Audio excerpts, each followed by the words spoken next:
UFC Fight 26 at welterweight, you're going to be, that's the most fights in the history of this weight class. You're going to be, standing on your own in that sense. I mean, does that mean anything to you to be have the most fights of any welterweight in the history of this company? Absolutely. I didn't know that. Just it's news to me. So yeah, it's pretty exciting. Yeah, man. I mean, does it all kind of blend together at this point, or what does it feel like going into this one? Is it just kind of old hat at this point? It's just another fight to me. I think once I'm done and a few years go by, I'm able to look back, and then it's gonna feel something. But right now, I'm still in it. I'm still focused. I'm still in the present. What is the whole thing like at this point? Because I know at the beginning of the year you kind of laid out the plan, like you maybe wanted to get 3 fights in Brazil, and that would kind of be a good way to go out. You got the 2, obviously the last one didn't go your way, and now here you are fighting in Washington. So how did things kind of get altered from what your plan was at the beginning of the year to where we are now at the end of the year? It's life. You got to adjust. As life throw things at you. I'm happy to fight in USA. I love the country. It's a lot easier for me.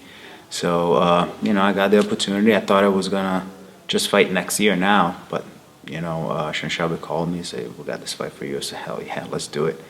And I'm here, ready, ready to compete, ready to do my job. Yeah, so is this the last one on the deal, or is there still more? This is the last one on my contract, yeah. Okay, well, so how do you kind of look at it, in that sense? I look at, I got to win. I got to win like any other fight, so it doesn't really change anything, and then after this fight, we'll see what we're going to do next.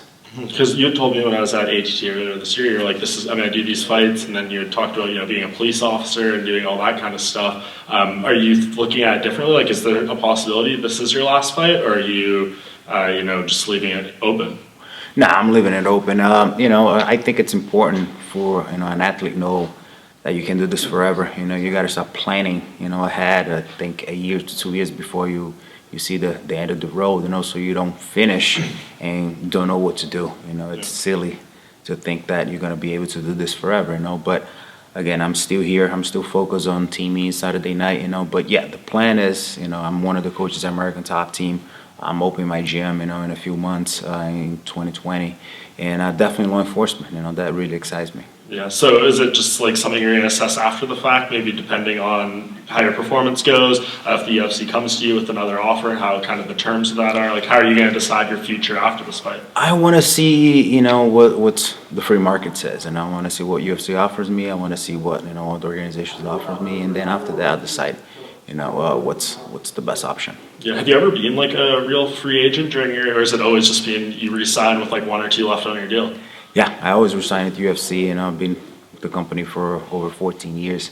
So this has been home forever, So let's see how it goes after this. I'm actually a little excited to see, what's out there. It's new to me. So anything new at this point, in my career, in my life, it's very exciting. Yeah, interesting. And what about the matchup? I mean, Tamim is a guy who's been around for a little while. I mean, you guys seem to have very complementary styles. You have the smile on your face when I mentioned. I mean, is there a lot of excitement for this matchup? Yeah, I've been watching Tamim for a while, and I think he's a savage. He always comes to fight. I think he poses a lot of threat to most guys because he's a southpaw. He's a good striker and a southpaw. A lot of guys don't know how to fight a southpaw. I have no problem fighting anybody. I think after his last fight, he's going to be a little bit concerned, and I want to see how his jaw is going to hold up. So I'm excited, man. I'm going to go out there. He's going to get the full pit bull in his face, and let's see how he deals with it. Yeah. Is that something that goes into the game plan or the preparation at all when you're facing an opponent who's coming off a long way off a serious injury to be okay, I'm going to go out there and test his confidence, test what he feels, about himself, fighting on that for the first time? Absolutely. You got to, analyze everything that your opponent has and everything that he's been through, everything that all his strengths and weakness, and we got to capitalize on everything that we can. I'm not really worry about what he's going to do. I'm focused on my strategy and what I'm going to do. So, yeah, definitely take everything into account. Yeah. How much does the coaching element, you mentioned that you're doing a lot of that at ATT, change you as a fighter? Whether it's, adapting your fight IQ and just maybe seeing things you didn't see earlier in your career when you weren't doing that? I understand everything better. I understand the mindset, in training camp. I understand the mindset, fight week, the mindset before the fight. Everything just clicks a lot easier. And it's just what I do 24/7 now. And if I'm not training, I'm training something else. So I'm always looking for details. I'm always looking how to improve myself. It's literally the martial artist way. You're trying to be your better version every day, as a coach and as a fighter. You know, what's it like preparing for this when a week before we have 2 title fights for ATT? You know, we got Colby and Amanda fighting next week. I know there's like so many kind of different corners of the gym going on there because there's so many people, but just to have that vibe, you know, leading up to your fight too, does that, you know, make it more entertaining, the training camp? Does it make you more focused? Absolutely. You know, we're at war.